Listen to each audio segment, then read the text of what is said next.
사랑하는 성도들 안녕하십니까?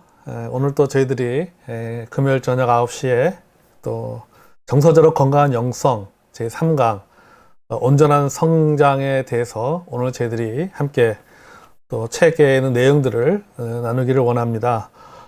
뭐 책을 받아서 또 읽어보신 분들은 알겠지만은 좀 어떤 부분들은 좀 어려운 부분들이 좀 있는 것 같아요. 그러니까 좀 책을 번역하시는 분이 좀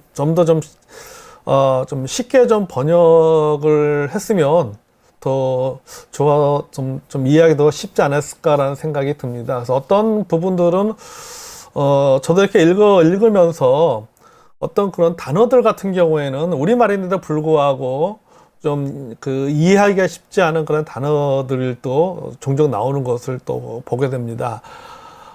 그런 부분들은 이제 제가 이렇게 읽으면서 또 우리 성도님들이 이 단어를 이 단어에 대한 정확한 뜻을 잘 모를 수 있겠다라고 생각되는 부분들에 대해서는 제가 이제 좀 단어를 좀 풀어서 정리를 좀 해서 그렇게 공부를 진행하도록 하겠습니다.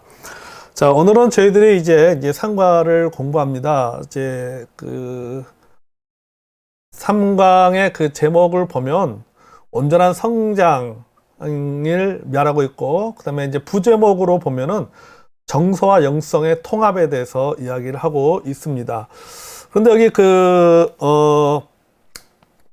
정서와 영성의 통합, 그래서 여기서 말하는 그 정서라고 하는 것은 우리 감정을 말하는 것이죠. 감정의 문제고, 그 다음에 영성은 신앙의 문제인 것을 우리가 알 수 있습니다. 그래서 이 정서와 영성의 통합이라고 하는 것은 우리가 가지고 있던 감정들, 내 내면에 있는 보이지 아니하는 내 어떤 그 내면의 세계와 그 다음에 겉으로 보여지고 있는 어떤 신앙의 모습들, 어떤 신앙의 성장의 모습들, 이런 것들이 조화를 이루고 또 균형이 잡힌 것, 그랬을 때 그것이 결국 건강한 영성이 되어지고 또 온전한 성장을 이룰 수가 있다라고 말하고 있습니다. 자, 우리가 좀 책 속으로 먼저 좀 들어가서 이야기를 좀 해 보도록 하겠습니다. 이 책 속에서 이제 그렇게 이야기를 시작하고 있죠. 누군가 예수 믿고 이제 구원받아 하나님의 자녀가 되면은 그가 영적으로 성장할 수 있도록 도와줘야 된다라고 이야기를 하고 있습니다. 그래서 예를 들어서 교회에 새로운 사람이 오잖아요. 새로운 사람 와서 이 사람이 예수 믿고 이제 구원받고 나면은 우리가 소위 이제 흔히 말해서 제자 훈련 이라든지 이런 것들부터 양육을 하게 되죠. 그래서 어떻게 예배 드리는 법이라든지 또 기도하는 법이라든지 전도하는 법이라든지 성도들과 교제하는 법이라든지 어떤 신앙생활에 필요한, 그리고 또 교회생활에 필요한, 그리고 하나님의 말씀을 배우는데 또 성경에 대한 지식을 쌓아가는데 또 필요한 여러 가지 다양한 어떤 프로그램들을 가지고 양육을 하게 된다라고 이야기를 하고 있습니다. 또 그렇게 양육을 해야 된다라고 책에서 말하고 있습니다. 그러나 이것만으로는 충분하지 않다라고 하는 것이죠.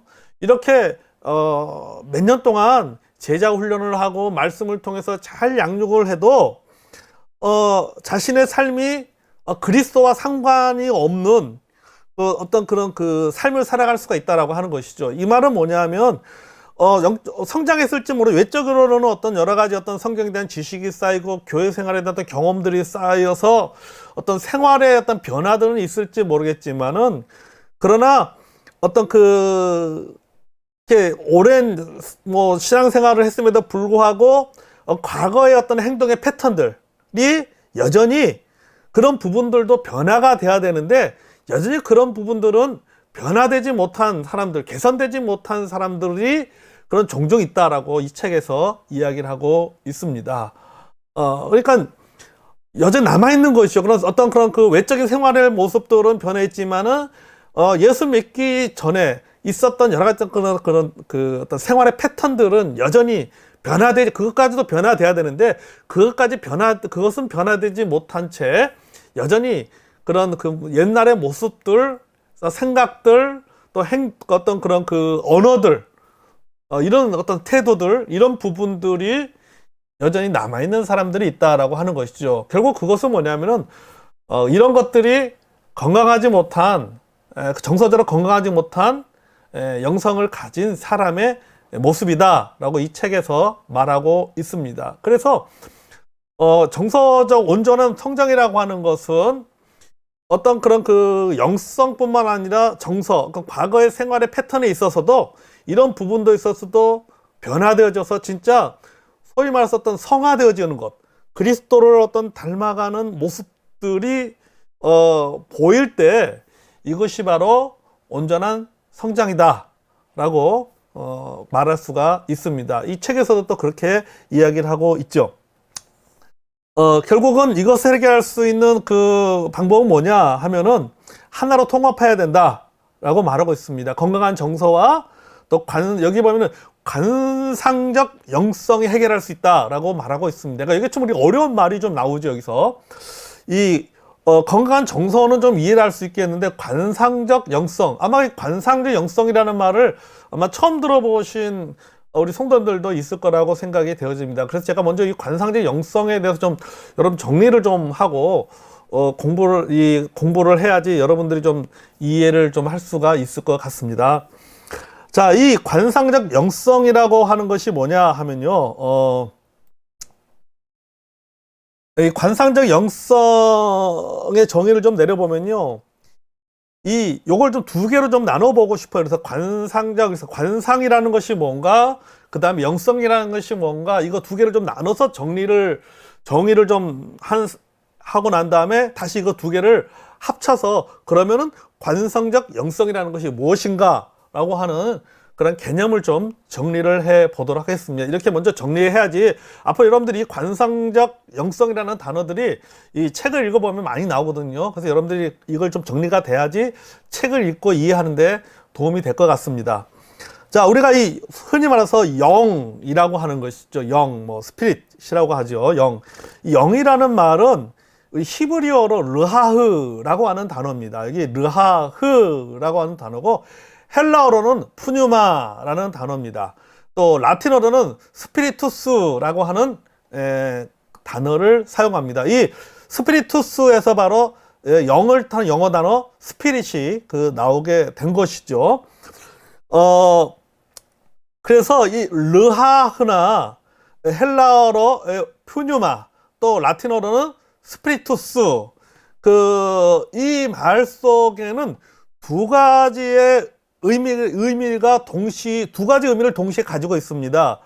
하나는 뭐냐면 호흡이라는 의미와 또 하나는 영이라고 하는 의미인 것입니다. 그래서 그래서 영이라고 하는 것은 뭐냐? 영은 기본적으로 생명의 호흡입니다. 생명의 호흡이죠. 하나님께서 아담과 하와를 창조하시고 그 코에 생기를 불어넣으셨다라고 말씀하고 있잖아요. 하나님이 영을 불어넣은 것이죠. 그렇죠. 생명의 호흡이에요. 그 다음에 이 영이라고 하는 것은 영적인 에너지고 삶의 근본적인 추진력입니다. 다시 말해서 이게 무슨 말이냐면은 영적인 에너지다. 그러니까 에너지를 공급해 에너지와 같은 것이 바로 영이다라고 하는 것이죠. 그러니까 우리가 영적인 신앙생활을 하는 데 있어서 우리에게 에너지와 같은 역할, 또 배터리와 같은 역할을 하는 것이 바로 영이다라고 하는 것입니다. 그래서 우리가 흔히 이 영성이라고 하는 것은 어떻게 되어지냐면요, 이 세 가지 방식으로 표현이 됩니다. 주로 세 가지 방식으로 표현이 되는데, 여기까지 알미라고 하는 것이죠. 지식, 그 다음에 행함. 알게 된 것은 지식을 또 행동으로 옮기는 것이죠. 지식을 행동으로 옮기는 것. 그 다음에 어떤 행동으로 옮김을 통해서 내가 경험한 것들, 이런 것들을 통해서 우리의 어떤 영성이라고 하는 것이 표현되어지고 영성이 발전되어지는 것입니다. 자, 그렇다면 이 영성이라면 그러면 관상이라고 하는 것이 무엇인가 좀 생각을 해볼게요. 자, 관상이라고 하는 것은 그 영어에서 영어 사전에서 말하는 정의와 그 다음에 기독교에서 말하는 정의가 조금 다릅니다. 관상을 여러분들이 그 영어 사전에 찾아보면은 contemplation이라고 나왔습니다. contemplation이에요. 그러니까 사전적인 의미를 보면은 뭐 사색한다, 사색 또는 명상 이러죠. 그러니까 여러분 우리가 사색하고 명상하면은 뭐가 생각납니까? 이거는 다른 종교에서도 많이 하는 거거든요. 뭐 불교에서도 소위 말 그 스님들이 하는 무건 수행이라든지 뭐 이런 부분들이죠. 그러니까 사색하고 명상 이건 그러니까는 이게 우리 그 기독교 관계가 없이 뭐 신앙이 없는 사람도 사실은 뭐 사색하기도 하고 명상하기도 하잖아요. 이렇게 딱 앉아가지고 이렇게 그 명상을 하기도 합니다. 이게 보통 이게 그런 그 사전적인 의미예요. 그러나 기독교에서 말하는 관상은 조금 다릅니다. 기독교에서 말하는 관상은 여러분 우리가 무슨 뭐 동양 철학에서 말하는 어떤 그 얼굴을 통해서 뭔가 운명을 보고 그 사람의 어떤 미래를 어떤 그런 그 예측하는 그런 어떤 그런 관상이 아니라 기독교에서 말하는 관상이라고 하는 그 의미는 뭐냐면은 하나님의 임재를 사모하는 것입니다. 하나님의 임재를 사모하는 것입니다. 그리고 하나님과 친밀한 삶을 형성하는 것입니다. 그러니까 관상, 기독교에서 말하는 관상이라고 하는 것은 내 안에 하나님의 임재를 삼아가 하나님을 바라보는 것입니다.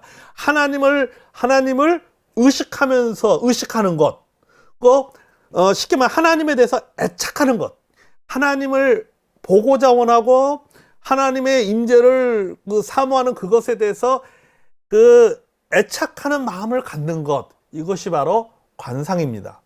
그래서 따라서 그럼 관상적 영성이라고 하는 것은 뭐냐면은 아까 영성이라는 것이 영성이라는 것이 에너지와 같은 것이라고 이야기했잖아요. 우리가 어떤 삶을 살아가는 데 있어서 어떤 에너지 역할, 어떤 추진력을 주는 그런 어떤 동기, 이게 바로 영성인데, 관상적 영성이라고 하는 것은 뭐냐면은 삶의 모든 영역에서 하나님의 임재를 바라며 사모하는 의지 또는 영적 동기다라고 말할 수가 있습니다. 그래서 정리하면 이러는 거죠. 관상 영성은 내가 내 삶의 모든 영역, 그러니까는 삶의 모든 영역이라고 하는 것은 우리가 교회 생활뿐만 아니라 뭐 가정에서 또는 직장에서 또 학교에서, 그러니까 내가 어떤 장소에 있든지 간에 또 어떤 상황 속에 있든지 간에 그곳에서 이곳엔 하나님이 함께 하시고 하나님이 임재하신다 라고 하는 것에 대해서 그런 사모하고 또 하나님이 나와 함께 하신다라고 하는 그런 의식을 가지고 살아가고 또 그런 동기를 가지고 일하는 것, 이게 바로 관상적 영성이다라고 말할 수가 있습니다. 제가 잠깐 여러분에게 이 얘기를 설명하면서 떠오르는 성경 구절이 있어요. 우리 그 골로새서에 보면 이런 말씀 있죠. 너희가 마음을 다하여 죽게 하듯 하고 사람에게 하듯 하지 말라라고 말하고 있잖아요. 그죠? 그러니까 무슨 일을 하든지 마음을 다하여 죽게 하듯 하라라고 하는 거. 이것이 어떤 그 일터 속에서의 관상적 영성을 가진 사람의 모습이 아닐까 생각이 되어집니다. 그러니까 하나 예를 제가 지금 들은 거고요. 그러니까 이처럼 어떤 관상 영성이라고 하는 것은 어떤 내 모든 삶에 하나님의 임재를 사모하고 또 하나님을 의식하면서 살고자 하는 의지 또는 영적 동기가 관상적 영성이다라고 그렇게 정의를 하도록 하겠습니다. 그래서 여러분들이 앞으로 책을 읽을 때 관상적 영성이라는 말은 이런 의미구나라고 생각하면 되겠고, 관상적 영성이라는 단어가 나오면요, 항상 보면요 그 단어의 그런 예를 들어서 어떤 그 문단이라든지 어떤 글의 내용을 보면요, 꼭 아마 이런 하나님의 임재, 뭐 하나님의 하나님 사모하심, 또는 뭐 하나님의 부르심, 또는 뭐 하나님과 함께하심, 이런 의미를 가진 그런 내용들이 꼭 나올 겁니다. 자, 그러면 이 책의 저자가 이제 그런 얘기를 좀 합니다. 무슨 얘기냐면 이렇게 우리가 이렇게 그런 온전한 성장을 하기 위해서는 두 가지가 있어야 된다라고 이야기를 하고 있죠. 그것은 바로 뭐냐, 건강한 정서와 관산적 영성이 통합을 이루어야 된다. 그래야지 우리가 온전하게 성장할 수 있다. 어떤 한쪽을 치우치지 않고 어떤 한쪽에 부족함이 있는 그런 뭔가 좀 문제가 있는 그런 어떤 성장이 아니라 온전한 건강하게 성장할 수 있다라고 이야기를 말하면서 이것을 이렇게 성장하지 못하도록 만드는 장애물이 있다라고 이 책 속에서 이야기하고 있습니다.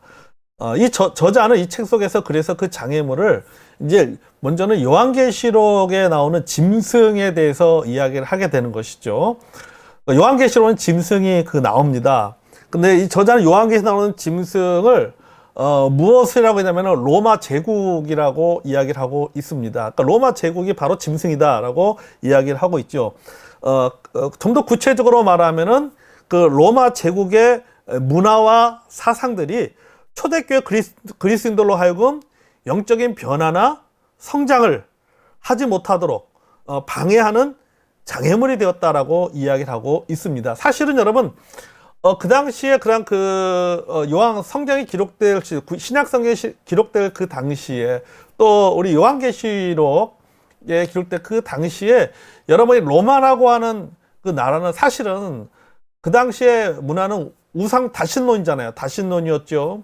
그 다음에 굉장히 어떤 영적으로나 도덕적으로 굉장히 타락한 그런 문화였습니다. 로마의 문화 자체가 그런 문화였고, 뭐 사상도 마찬가지였죠. 그러니까 이런 문화와 사상 속에서 그런 신앙생활을 하는 어떤 그리스도인들이 이런 문화 사상 속에 살다 보니까는 초대교회 성도들이 자기들도 모르게 그런 어떤 로마 제국의 어떤 그런 잘못된 문화와 이 사상들의 이런 것들이 몸에 스며들게 되었고, 문화를 통해서 생활을 통해서 어떤 그런 사람들과의 만남을 통해서 자연스럽게 그런 것들이 자기도 모르게 그런 신앙에 스며들게 되었고, 이것이 영적으로 어떤 성장하고 또 건강하게 온전하게 성장하는데 장애물이 되었다라고 이 책의 저자는 말하고 있습니다.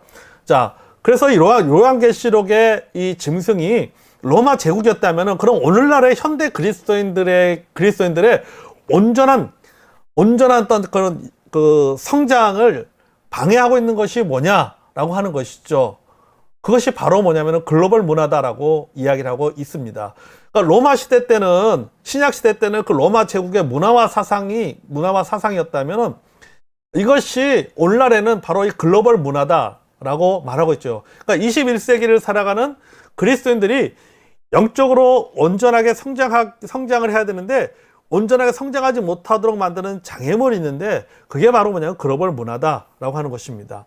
그 글로벌 문화는 세 가지의 특징을 이야기를 하고 있죠. 그것은 뭐냐면은 세 가지 사상을 말하고 있는데 뭘 말하냐면 바로 인본주의를 말하고 있습니다. 인본주의, 그 다음에 물질주의, 그 다음에 또는 종교 다원주의를 말하고 있습니다. 그러니까는 지금 책의 저자가 말하는 것처럼 맞는 것 같아요. 그러니까 우리가 살아가는 이 세상 자체가 사실은요, 우리가 뭐 드라마를 보든지 무슨 광고를 보든지 책을 보든지 사실은요, 인본주의 사상이 팽배해 있잖아요. 인본주의 사상 팽배해 있습니다. 학문도 마찬가지고요. 뭐 인본주의, 그 다음에 어떤 그런 물질을, 돈이면 뭐든지 해결할 수 있다. 소위 말해서 물질 만능주의죠. 돈이 하나의 어떤 그런 하나님이 되어지고 돈이 최고의 권력자가 되어지는 그런 시대 속에서 저희들이 살아가고 있습니다. 그래서 돈만 있으면은 뭐든지 할 수 있다. 돈이 있으면은 안 된 일도 되게 할 수 있다라고 하는 이런 사상. 그래서 결국은 성공이라고 하는 것은 뭐냐 하면은 돈을 많이 버는 것이 결국은 성공하는 것이다 라고 사람들이 그렇게 이야기를 하고 있죠. 또 이런 여러 가지 어떤 문화와 예술이라든지 또 어떤 학문이나 이런 것들이 계속 우리에게 그런 사상을 주입시키고 있습니다. 또 신앙적으로는 소위 말해서 종교다원주의 사상이죠. 여러분, 종교다원주의라고 하는 것이 무엇입니까? 절대적인 절대적인 것을 인정하는 것이 아니라 결국 모든 것은 다 상대적이다라고 하는 것이죠. 쉽게 말해 너도 맞고 나도 맞다라고 하는 것이죠. 절대는 있을 수가 없다. 그러니까 신앙에 있어서도 예수님을 믿어도 구원받고 뭐 부처를 믿어도 구원받고 결국은 올라가는 길만 다를 뿐이지 결국 정상에서 다 같이 만나게 된다. 뭐 의미는 같은 게 좀 다르게 표현한 거. 기독교에서 말하는 사랑이나 불교에서 말하는 자비나 다 같은 의미다. 이런 게 소위 말해서 어떤 종교 다원주의 사상에서 나오는 하나의 그런 그 이론이죠. 이처럼 사람들이 오늘날의 그 현대 그리스도인들도 이런 인본주의 사상, 그 다음에 종교 다원주의 사상, 그리고 물질 만능주의 사상이 이런 그 사상에 물들어 있는 이런 세상 속에서 우리들이 살아가고 있기 때문에 그리스도인도 자기도 모르게 그런 사상에 물들어진다라고 하는 것이죠. 어떤 그런 도전을 받고 인본주의의 도전을 받고 인본주의의 도전과 물질 만능주의의 도전과 그 다음에 어떤 종교 다원주의의 그런 도전을 받으면서 우리가 살아가고 있다. 그래서 나도 모르게 거기에 물들어가고 있고 그것이 우리 신앙생활에도 이런 부분들이 자기도 모르는 사이에 나타나고 있다라고 책의 저자는 말하고 있습니다. 그러다 보니까는 우리 신앙이 어떤 형태의 모습이 나타나냐면은 예수님이 나를 위해서 무엇을 하실 수 있을까? 나를 좀 더 부요하고 나를 좀 더 안정되게 만들고 나를 좀 더 평화롭게 하실 수 있지는 않을까라고 하는 것이죠. 그러니까 소위 말해서 어떤 일종의 어떤 기복신앙, 어떤 성공주의 신앙, 우리 신학적으로 이것을 좀 그렇게 표현해요. 번영신학이라고 표현합니다. 번영신학. 그러니까 뭐냐면은 하나님이 축복한다라고 하는 개념을 어떻게 생각하냐면은 번영하는 것이죠. 잘 되는 겁니다. 성공하는 겁니다. 그래서 잘 되면 하나님의 축복을 받은 것이고 성공하면 하나님의 축복을 받은 것이다 라고 생각하는 것이죠. 그것이 바로 어떤 하나의 어떤 그런 어떤 성공이라고 생각을 하게 되는 것이죠. 이런 어떤 번영신학들이 우리 안에 들어와서 우리가 그런데 이제 물들어서 우리가 신앙생활을 하고 있다라고 이 책의 저자는 말하고 있습니다. 근데 맞는 말인 것 같아요. 그래서 하나님이라는 존재는 우리에게 어떤 존재인가라고 생각해 보면 하나님의 존재는 마치 비서와 같은 것이죠. 그러니까 하나님 무조건 나에게 복을 줘야 돼요. 하나님 무조건 나를 성공해야 돼요. 하나님 무조건 내 기도를 응답해 줘야 돼요. 하나님이 항상 내 기대를 저버려서는 안 되는 거죠. 하나님 우리가 그렇게 생각한다는 거죠. 그러다 보니까는 반대로 내게 고난이 오고 또 어려움이 오고 기도가 응답되지 않고 내가 기도한 대로 어떤 문제 해결되지 않고 어려운 거 성공하지 못하고 실패하고 어려움과 고난이 오면은 그때는 따지게 된다는 것이죠. 왜 하나님 나에게 어려움을 주십니까? 왜 내 기도 응답해 주시지 않습니까? 이렇게 따진다라고 하는 것이죠. 왜? 하나님이 항상 나에게 복을 주셔야 되는 분이에요. 그러니까는 이 인본주의라고 하는 것이 여러분 뭡니까? 인본주의라고 하는 것은 결국 사람이 중심이다라고 하는 것이죠. 그러니까는 신앙생활도 결국은 모든 것들 나의 중심적으로 사람 중심으로 그 신앙을 해석하는 것이죠. 내 주변에서 일어났던 신앙적 여러 가지 상황들도 사람 중심으로 해석하게 되다 보니까는 어떻습니까? 하나님이 항상 나에게 복을 주셔야 되는 분이시고 항상 나에게 돈을 줘야 되는 분이시고 이렇게 생각하게 되는 것이죠. 이런 것들이 우리도 알게 모르게 우리도 이런 사상에 물들어서 우리의 어떤 그런 신앙이라고 하는 것이 참 온전하게 성장하지 못하고 있다라고 이 책의 저자는 말하고 있습니다. 결국 뭐냐면은 이런 문제를 해결할 수 있는 방법은 하나밖에 없다. 그것은 바로 뭐냐면은 건강한 정서와 그다음에 관상적 영성이 통합이 되어야지만이 가능하다라고 말하고 있습니다. 그러면은 건강한 정서와 관상적 영성이라는 것이 무엇인가에 대해서 이야기를 하면서 첫 번째 뭐냐면은 건강한 정서는 다음과 같다라고 책에 페이지 67페이지에 기록이 되어 있습니다. 자, 한번 우리 읽어볼게요. 자, 첫째, 자신의 감정을 인식하고 다룬다. 둘째, 다른 사람과 자신을 동일시하고 적극적인 동정심을 갖는다. 셋째, 친밀하고 의미 있는 관계를 트고 이어간다. 그러니까 대인 관계를 말하는 거죠. 어떤 관계를 사람들과의 어떤 좋은 어떤 그 관계, 그러니까 어떤 평화로운 관계를 이어간다라고 하는 것이죠. 건강한 정서를 가진 사람의 어떤 그 나타나는 그런 그 모습 현상을 말하고 있는 것이죠. 네 번째, 자신을 망가뜨리는 감정의 패턴에서 도망쳐 나온다. 그러니까 건강한 정서를 가진 사람은 자신의 어떤 그 감정의 패턴에서 도망쳐 나온다라고 이야기를 하고 있습니다. 그러니까 여러분, 우리 사람마다 보면요, 그 사실은 이제 감정의 패턴이 있어요. 우리 항상 감정이라고 하는 것이 다 이게 기복이 있잖아요. 근데 가만 보니까 그 기복이라고 하는 것도요, 이게 불규칙한 어떤 기복보다는요, 대부분의 모든 사람들이 뭐 저도 마찬가지인 것 같아요. 이렇게 보면은 이 감정의 기복이라고 하는 것이 불규칙하지가 않은 것 같아요. 그러니까 어느 시점이 되면은 이게 확 떨어졌다가 또 어느 시점이 되면 다시 또 올라가고 또 떨어졌다가 올라가고, 이런 그런 업과 다운이 되는 것을 이렇게 보게 된다는 거죠. 이런 감정의 패턴, 그러니까는 건강한 정서를 가진 사람은 계속해서 주기적으로 반복되어지는 이런 그런 감정의 패턴에서 벗어나오게 된다라고 말하는 것입니다. 이렇게 벗어나온 사람이 건강한 정서를 가진 사람이다라고 말하고 있고요. 과거가 현재에 미친 영향에 대해서 인지한다. 또 여섯 번째, 생각이나 감정을 말 또는 비언어적 표현으로 내보이는 능력을 개발한다. 그러니까 자신의 어떤 생각이나 감정을 말뿐만 아니라 비언어적 표현. 그러니까 비언어적 표현이라는 것은 뭡니까? 말하지 않지만은 예를 들어서 뭐 어떤 그 표정이라든지 또는 몸짓이라든지 또는 그 태도를 통해서 자신의 감정을 표현해내는 것이죠. 이런 부분들이 개발되어진다라고 말하고 있고요. 사람들을 내 의도대로 바꾸려 하기보다는 있는 그대로 존중하고 사랑한다. 그죠? 나 중심으로 그 사람을 나에게 맞추려고 하는 것이 아니라 나는 나대로 또 그 사람대로 그 사람을 존중해주고 인정해준다는 것입니다. 그 다음에 또 계속해서 보면 여덟 번째, 자신의 필요나 요구에 대해 보다 분명하게 직접적으로 공손하게 요청한다. 그러니까 자신의 필요나 요구들을 하되 분명하게 하면서 또 어떻습니까? 그 태도에 있어서는 공손하게 이야기한다라고 말하고 있고요. 아홉 번째, 자신의 능력이나 한계, 약점을 정확하게 평가하고 다른 사람에게 솔직하게 말한다. 그러니까 쉽게 말하면 가식 떨지 않는다라고 말하고 있는 것이죠.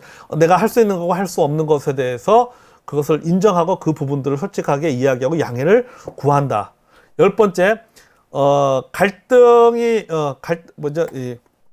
갈등이 생겼을 때 다른 사람의 관점에서 고려하고 타협점을 찾아 속속하게 해결하는 능력을 배운다. 그러니까 타협할 줄 안다라고 하는 것이죠. 무조건 내 주장만을 내세우는 것이 아니라 서로 어떤 그런 거 타협할 줄 안다라고 말하는 것이고, 자신의 성과 성적 욕구를 알아차리고 적절하게 표현한다. 그 다음에 12번째, 자신의 슬픔을 표현한다 라고 하는 것입니다. 그래서 건강한 정서라고 하는 것이 뭐냐, 또 건강한 정서를 가진 사람들은 이런 그런 모습들이 나타난다라고 하는 것이죠. 근데 여기 보면 여러분, 이게 건강한 정서 12가지 어떤 보니까는 다 이게 누가 관련되니까 사람들 수평적으로 어떤 그런 그 사람과 관계되어 있는 것을, 사람과의 관계 속에서 나타나는 것을 알 수가 있죠. 그래서 건강한 정서는 주로 이렇게 관계적인 것 같고, 이 사람과의 관계, 수평적 관계고, 우리 뒷부분에 일단 얘기했잖아요.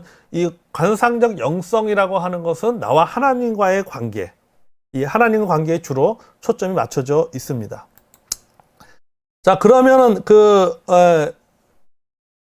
관상적 영성에도 좀 생각했습니다. 그럼 관상적 영성은 뭐냐? 자, 관상적 영성에서 나타나는 것은 뭐냐면, 여기 관상적 영성은 전통적인 활동과 관심들에 맞춰진다라고 말하고 있습니다. 그래서 첫 번째 뭐냐면, 어떤 상황에서든지 하나님의 사랑을 의식하고 그 사랑에 복종한다. 아까 말했잖아요. 그렇죠? 관상적이라고 하는 것이 뭡니까? 관상이 늘 하나님을 의식하고 살아가는 것이 바로 이 관상이라고 했죠.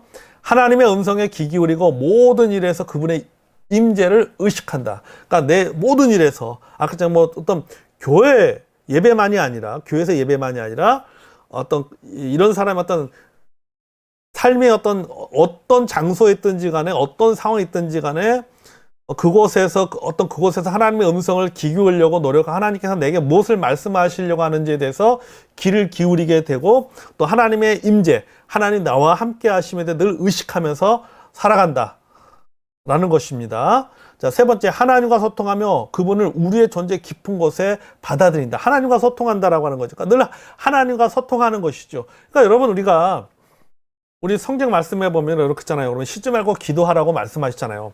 기도가 뭡니까? 기도라고 하는 것은 대화입니다. 그러니까는 관상적 영성이라고 하는 것은 하나님과 끊임없이 쉬지 않고 대화를 하는 것이죠. 그러니까 어떤 특정한 시간에만 대화를 하는 것이 아니라 그냥 평상시에 내가 옆 사람하고 이야기하듯이 내 생각, 내 느낌, 내가 보는 것, 내가 느끼는 것, 이런 것들을 하나님 앞에 수시로 하나님과 마치 내 옆에 있는 친구와 이야기하듯이 하나님과 대화를 하는 것이죠. 그 다음에 침묵, 홀로 있음, 항상 기도하기를 훈련한다라고 하는 것이죠.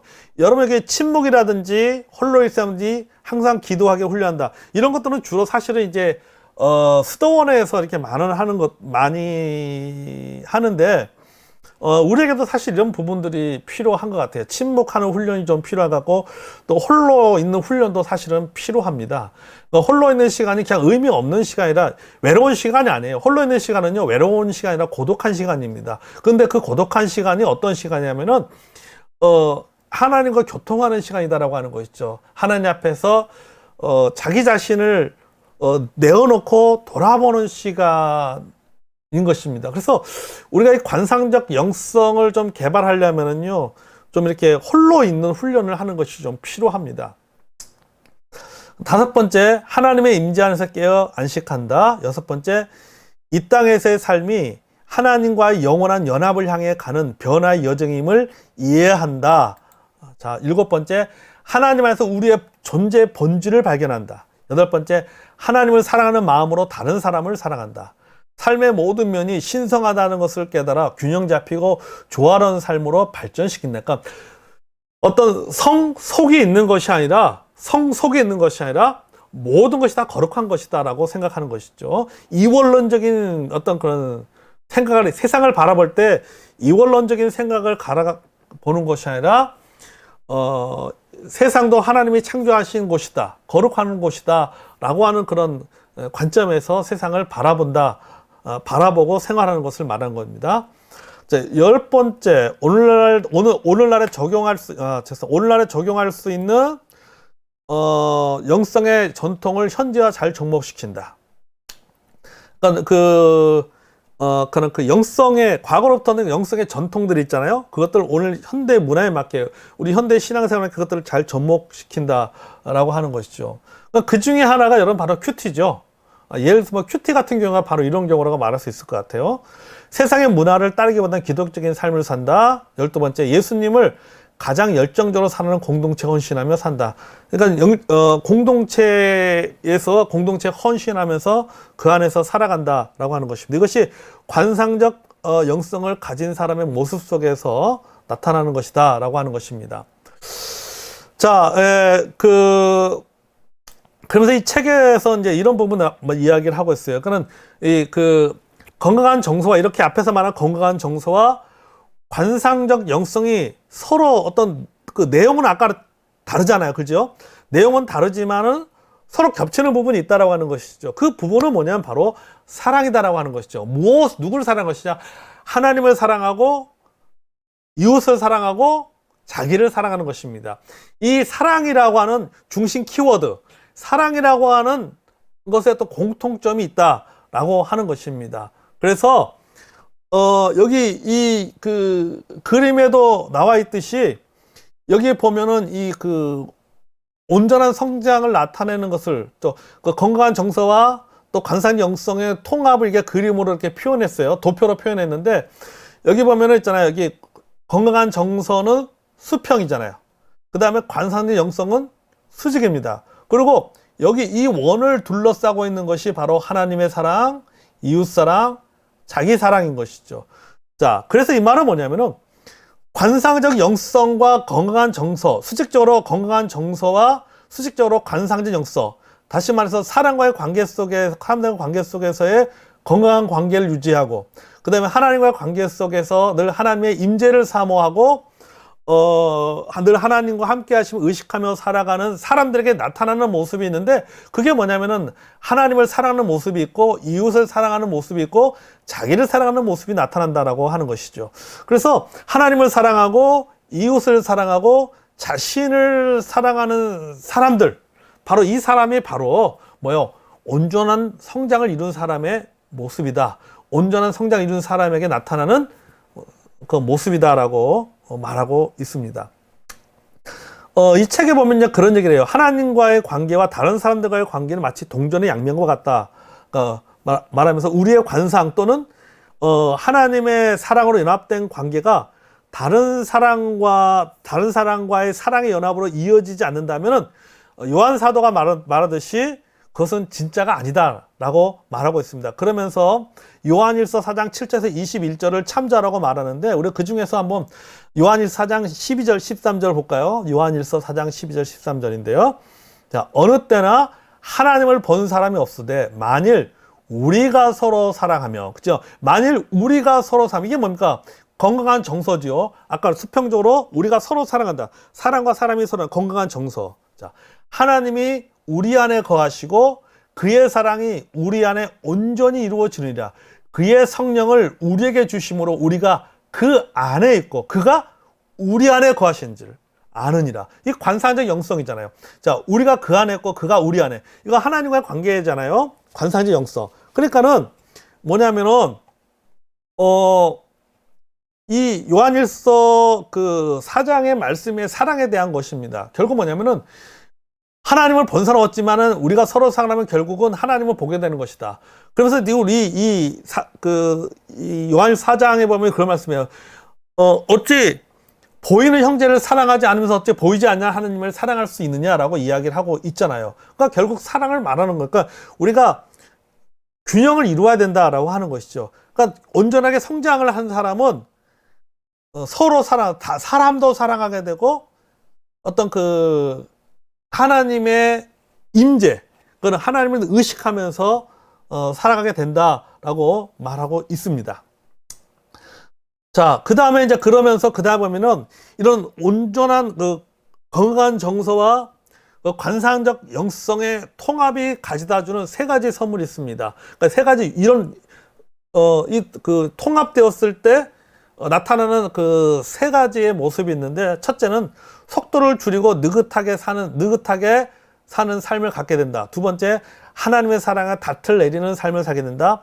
세 번째, 환상에서 벗어나는 삶을 살게 된다라고 이 책에서 이야기를 하고 있습니다. 오늘은 그 중에서 좀 첫 번째만 이야기를 하겠습니다. 자, 첫 번째는 속도를 줄이고 느긋하게 살게 된다라고 말하고 있습니다. 여러분, 우리는 참 바쁩니다. 우리는 굉장히 바쁘게 살죠. 여러분, 우리의 가장 큰 약점은요, 가장 큰 강점에서 비롯되었습니다. 그거 뭐냐면은, 우리는 사람들로 예수님과 개인적인 관계를 맺게 하고 또 그들을 동원하여서 밖으로 나가서 모든 민족으로 제자를 삼도록 이끄는 데는 굉장히 탁월하다는 것이죠. 이 말은 뭐냐면은, 사역에 있어서는 굉장히 탁월하다. 종교적인 활동에서는 굉장히 열심이고 탁월하지만은 그 탁월함 때문에 종종 하나님 앞에 관심을 기울이지 못한다라고 하는 것이죠. 이게 문제라고 하는 겁니다. 그러니까 활동을 많이 하고 이런 활동에 너무 많이 신경 쓴 나머지 진짜 내가 하나님의 이 모든 것들을 내려놓고 하나님 앞에서 내 자신을 좀 돌아보고 어떤 내 내면의 어떤 어떤 그런 건강하지 못한 나의 정서를 하나님 앞에 나가서 치유받는 이런 일에는 이런 것들은 부족하다라고 하는 것이죠. 그러니까 눈은 항상 밖으로만 돌려 있지 진짜 그 눈으로 나를 쳐다보는 데서 굉장히 상당히 약해져 있다라고 하는 것이죠. 그러다 보니까는 뭐가 있다는 거예요. 그러니까는 신앙생활을 20년, 30년을 해도 실제 삶의 변화는 없는 것이죠. 행동의 변화는 있을지 모르지만은 내 어떤 내면적인 변화는 하나도 일어나지 않는다라고 이 책에서 말하고 있습니다. 그러니까 우리가 너무 활동적이라 하나님과 이웃을 사랑하는 삶을 지탱하는데 지탱하는데 필요한 자기 성찰에 무관심하다. 71페이지에 그렇게 말하고 있어요. 자기 어떤 정서에 무관심하게 되었다라고 말하고 있습니다. 그러면서 그 72페이지에 이렇게 말하고 있어요. 정서적 건강과 관상적 영성이 통합되면은 지나치게 활동적인 우리의 속도를 떨어뜨릴 수 있다. 하지만 단순히 느긋하게 지내는 것이 지향점은 아니다. 속도를 줄일 수는 있겠지만 정말 중요한 질문은 하나님께 주의를 집중하고 있느냐 하는 것이다. 그러니까는 이렇게 그 속도를 줄이고 뭔가 어떤 내가 활동을 중지하고 그러면은 내가 정서적으로 건강하고 관상적 영성을 해서 온전한 성장의 삶을 살기 위해서 그럼 내가 너무 그동안 사역이 열심히였고 여러 가지 어떤 그 활동에 열심히 했는데 그 활동을 내가 좀 줄이고 줄이면은 내가 어떤 그런 그 하나님과 어떤 그런 관계, 다시 말해서 관상 영성을 갖게 되는 사람이 되지 않을까라고 생각하는데 그게 아니라고 하는 것이죠. 정말 중요한 것은 속도를 줄이는 것이 중요한 것이 아니라 속도를 줄인다 할지라도 하나님께 주의를 집중하지 못하면 그건 아무런 의미가 없다라고 하는 것이죠. 그래서 속도를 줄이되 뭐 하라는 거, 정말 우리가 신경 써야 될 지향점은 뭐냐면은 하나님께 주의를 집중하고 있는가라고 하는 것이죠. 내가 하나님 앞에 주의를 집중하고 있는가. 그러니까 내가 활동을 하더라도 항상 나는 하나님 앞에, 내 시선은 하나님 앞에 고정되어 있어야 된다라고 하는 것입니다. 그것이 바로 건강한 정서와 관상적 영성을 가진 사람의 모습이다라고 책에서 말하고 있습니다. 맞는 얘기 같아요. 근데 우리가 활동에만, 근데 활동에는 하면서 하나님 앞에 주의를 집중하지 못하면 그거는 아무런 의미가 없는 거죠. 마치 마르다와 마리아 중에서 마르다와 같은 사람이다라고 말할 수가 있습니다. 이 책에서 보면 이제 그런 얘기, 실제 이 누가복음 10장에 나오는 그 마르다와 마리아의 경우를 이야기합니다. 두 사람을 비교하죠. 마르다와 마리아를 비교를 하는데, 마르다는 삶의 분주함으로 중심을 잃어버렸습니다. 그리고 과민과 짜증과 걱정으로 가득 찼습니다. 그래서 그렇잖아요. 이 마르다가 예수님 앞에 뭐라고 합니까? 예수님, 좀 마리아한테 좀 이야기해서 내 하늘 좀 도와달라고 하세요. 이야기를 하잖아요. 그러니까 누가 그렇게 하라고 했어요? 누가 자기한테, 예수님, 마르다한테 나 배고프니까 음식 좀 준비해라고 말하지 않았습니다. 자기 스스로가 한 거잖아요. 그러니까 자기 스스로 가면서 뭐 하는 거예요? 짜증내는 거예요. 누가 강요해서 한 것도 아니고, 자기가 하면서 짜증내는 거죠.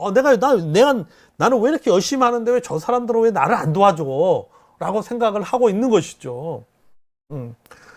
왜 그러냐면은, 마르다 같은 경우에는 소위 말해서 관상과 활동의 균형이 깨어졌기 때문에 그런다라고 하는 것입니다. 반면에 마리아는 예수님을 구심점으로 하는 관상적인 삶에 열중했다.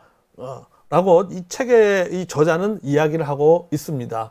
그러니까 이 마리아는 예수님에게 집중한 것이고, 마르다는 예수님보다는 활동에 집중을 했다라고 하는 거죠. 근데 우리가 사실은요, 누가 더 옳고 그르냐, 어떤 관점에 따라 좀 틀릴 수 있을 것 같아요. 마리아가 어떤 관점에서 보냐에 따라서 마르다를 지지할 수도 있고, 아니면 반대로 마리아를 지지할 수도 있습니다. 어떻든 간에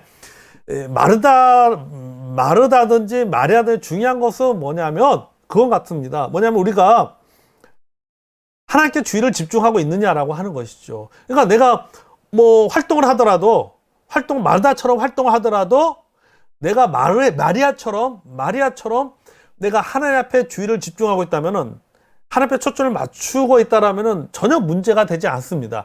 그러나 내가 활동하는 것 때문에 하나님 앞에 주의를 집중하지 못한다라고 하면 이건 문제가 있는 것이죠. 소위 말해서 균형이 깨어진 것이죠. 균형이 깨어지면 그것은 어떤 그런 온전한 성장이라고 말할 수가 없는 것입니다. 자, 이 두 가지 도표를 좀 살펴보겠습니다. 책에도 나와 있죠. 두 가지 도표를 살펴보면은 여기 보면 그 관상과 활동의 균형이 깨진 결과가 나옵니다. 자, 여기 보면 보세요. 관상의 시간, 즉 하나님과 함께하는 시간은 너무 적어요. 반대로 활동하는 시간이 너무 많습니다. 그러니까 우리의 삶은 어떻게 되는 거예요? 깨어져 버리는 것이죠. 똑바로 가지 못하고 막 비틀비틀 거는 것이죠. 그러니까 여러분, 이게 다른 말로 표현하면 우리의 신앙적인 모습 속에서 표현하면 이런 것이 아닐까 생각되니까 어떤 기복이 심한 거죠. 신앙의 기복이 심한 겁니다. 막 금방 하나님의 은혜를 혼자 다 받은 것처럼 막 하다가도 어느 한순간 동안 그냥 모든 인생의 고난은 자기 혼자 다 받고 살아가는 사람처럼 그렇게 생각하는 것이죠. 왜 그러냐면요. 이게 균형이 깨졌기 때문에 그래요. 즉 하나님과 관상적인 영성과 활동의 균형이 깨져버린 겁니다. 그렇게 되면 우리의 삶이 이런 결과를 가지게 된다라고 하는 것이죠. 그러나 만약에 관상과 활동이 통합될 때, 다시 말해서 관상의 시간, 하나님과 함께하는 시간과 활동이 통합될 때 우리의 삶은 어떻게 되냐? 바로 꿋꿋한 삶이 돼. 쉽게 말하면 어떤 그런 흔들리는 삶이 아니라 좌로나 우로나 치우치는 삶이 아니라 앞으로 똑바르게 나가는 삶이 된다. 물론 살다 보면 어떤 그런 기보 있겠죠. 어떤 약간 뭐 영적인 어떤 슬럼프를 경험하는 시간도 있을 수 있겠지만은 그 슬럼프가 길지 않다라고 하는 거예요. 그것을 빨리 극복해냅니다. 왜? 늘 하나님 의식하며 살아가고 늘 하나님의 초점을 맞추고 살아가기 때문에 이런 그 슬럼프에 빠진다 할지라도 그런 것들이 오랜 시간 걸리지 않고 그 주기가 짧고 빠르게 회복되어진다 라는 것입니다. 그래서 여러분 온전한 성장이라고 하는 것은 결국 뭐냐면은 이 하나님과 함께하는 시간과 활동이 균형을 이루어야 된다. 통합되어야 된다라고 하는 것이죠. 어느 한쪽으로 치우쳐서는 안 된다라고 하는 것입니다. 우리가 소위 말해서 이런 표현 써요. 왜 사람이 영적으로 탈진합니까? 소위 말해서 영적으로 탈진하는 이유가 뭐냐면요. 어떤 영적인 인풋과 영적인 아웃풋이 균형을 이루지 못하면서 영적으로 탈진하는 거예요. 인풋은 없고 아웃풋만 있기 때문에 영적으로 탈진하는 거거든요. 그러니까는 영적으로 탈진하지 않기 위해서 뭡니까? 인풋이 있어야 돼요. 이 인풋이 뭡니까? 영적 인풋은 결국 관상적 영성이라고 말할 수 있을 것 같아요. 하나님과의 관계 속에서의 관상적 영성. 그 다음에 아웃풋은 뭡니까? 영적인 아웃풋이라고 하는 우리의 활동이라고 말할 수 있죠. 우리가 이 활동이 계속해서 열매를 맺기 위해서는 뭐가 필요한 거예요? 이 활동을 할 수 있도록 공급해지는 에너지가 있어야 되는데 그것이 뭡니까? 이 영적인 인풋인데 그것이 바로 관상적 영성, 즉 하나님과 함께하는 시간이 있을 때만이 그것이 가능하게 된다. 그럴 때 열매를 맺게 된다라고 말하고 있습니다. 자, 그래서 마지막으로 그럼 우리가 어떻게 해야 되느냐? 자, 그럼 우리가 어떻게 속도를 늦추고 어떤 이런 그 건강한 정서와 하나님과 함께하는 그리고 관상적 영성의 삶을 살 수 있을까? 어떻게 해야 되냐? 자, 여기 있습니다. 자, 관상의 시간과 활동을 통합시키는 힘을 얻으려면은 이 조화를 이루어야 된다라고 하는 것이죠. 그리고 어떤 그런 그 속도를 줄이고 주의를 집중해야 된다라고 하는 것입니다. 그리고 전 존재 속에 우리의 삶 전체에서 하나님을 사랑하고 또 일상생활을 통해서 하나님을 지속적으로 의식하는 삶을 살도록 목표를 삼아야 된다라고 하는 것입니다. 그럼 우리가 하나님과 홀로 하는 시간을 얼마만큼 활동을 줄이고 그럼 내가 하나님과 함께하는 시간을 얼마만큼 가져야 되느냐라고 하는 것이죠.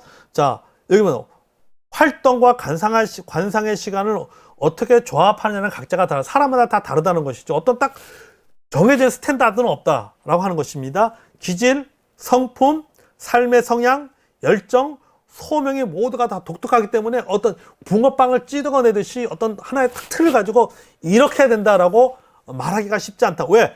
사람마다 다 다르기 때문에 환경이 다르고 모든 것이 다 다르기 때문에. 그러니까 중요한 것은 뭐냐면은 삶의 속도는 얼마나 늦추느냐의 문제는 활동을 하면서 하나님께 얼마나 주의를 기울이느냐에 따라 달라질 수 있다라고 하는 것입니다. 그러니까 중요한 키워드가 이거예요. 하나님께 얼마나 주의를 기울이냐에 따라 달라진다. 삶의 속도는 하나님께 얼마나 주의를 기울이냐에 따라 달라진다라고 하는 거예요. 그러니까 삶의 속도를 내가 제가 일률적으로 자 여러분 지금부터 삶의 속도를 그동안 100km 시속 100km 따면 앞으로는 30km만 달리십시오. 그러면은 하나님과 홀로 할 수 있는 시간을 갖게 됩니다라고 말할 수가 없다라고 하는 것입니다. 그것은 여러분의 어떤 사람은 그것이 50km가 될 수 있고 어떤 사람은 69km가 될 수 있고 어떤 사람은 70km가 될 수가 있습니다. 그러니까 몇 킬로의 속도를 줄이느냐가 크게 중요한 것이 아니라 우리가 중요해야 될 생각은 하나님께 얼마나 주의를 기울이냐라고 하는 것이죠. 내가 생활 속에서 내 삶의 정령에서 얼마나 하나님을 의식하면서 살아가느냐, 얼마나 내가 하나님의 임재를 인식하면서 살아가느냐라고 하는 것이 이것이 중요하다. 이런 것들을 인식하며 살아가는 사람이 결국 어떻습니까?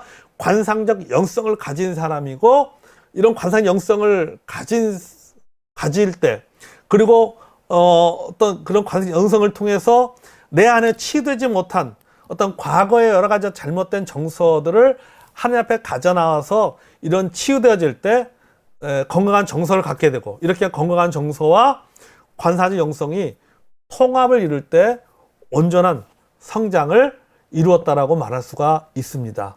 자, 여러분이 말씀을 정리하면요, 우리가 다음 주에 이제 두 번째, 세 번째 이제 할 거고요. 지금까지 한 것을 딱 정리를 한번 해보겠습니다. 정리하면 이런 겁니다. 자, 우리가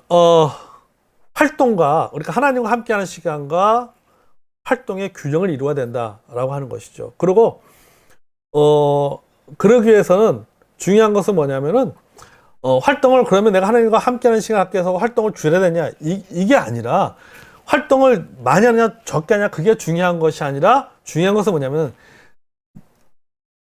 내가 얼마나 하나님을 초점 맞추며 살아가고 있느냐, 얼마나 하나님께 집중하면서 하나님께 집중하면서 살아가고 있느냐, 그게 가장 중요한 키워드다. 그게 있어야 된다라고 하는 것이요.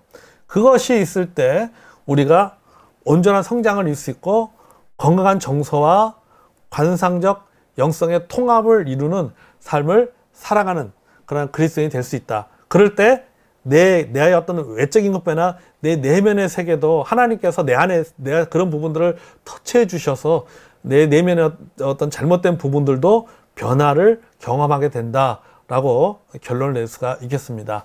자, 오늘은 저희들이 일부 이제 공부했고, 나머지 부분들은 다음 주에 계속해서 공부하도록 하겠습니다. 여러분 또 이렇게 1시간 동안 유튜브에서 1시간 공부하는 거 쉽지가 않은데, 함께 여러분, 성도 여러분 공부해서 감사합니다. 이 밤에서 여러분 주님 안에서 편안하고 주 안에서 편안하게 숙면치 않은 밤이 되시고, 주일날 주의 몸들께서 다시 만나 뵙겠습니다. 주 안에서 샬롬하는 밤이 되시기 바랍니다. 감사합니다.